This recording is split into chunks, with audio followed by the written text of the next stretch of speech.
The past continuous tense is used to describe an action that was in progress at a specific time in the past. This tense is formed by using the auxiliary verb was or were, followed by the base form of the main verb and the suffix ing. The past continuous tense is often used to set the scene or provide background information in a story.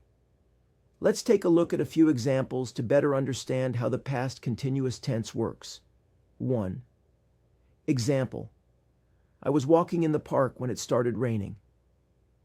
In this sentence, the action of walking was in progress at a specific time in the past when it started raining.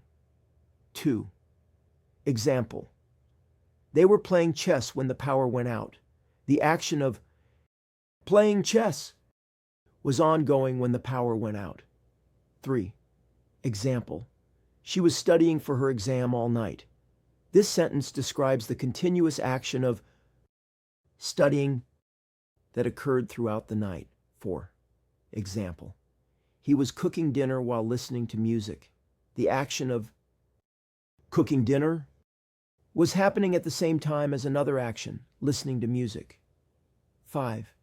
Example: they were laughing and joking about old times. The actions of laughing and joking were happening simultaneously. Example: the birds were chirping and the sun was shining brightly. The past continuous tense is used to describe the ongoing actions of the birds chirping and the sun shining. 7.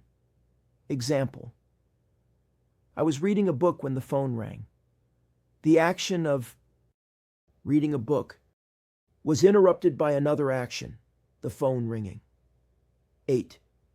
Example: the children were running around the playground with big smiles on their faces. The past continuous tense is used to describe the children's ongoing action of running around with smiles on their faces. As you can see from these examples, the past continuous tense is used to describe actions that were happening at a specific time in the past. By using this tense, you can provide more vivid and detailed descriptions in your writing or storytelling. So next time you want to paint a picture of a scene from the past, remember to use the past continuous tense to bring your story to life.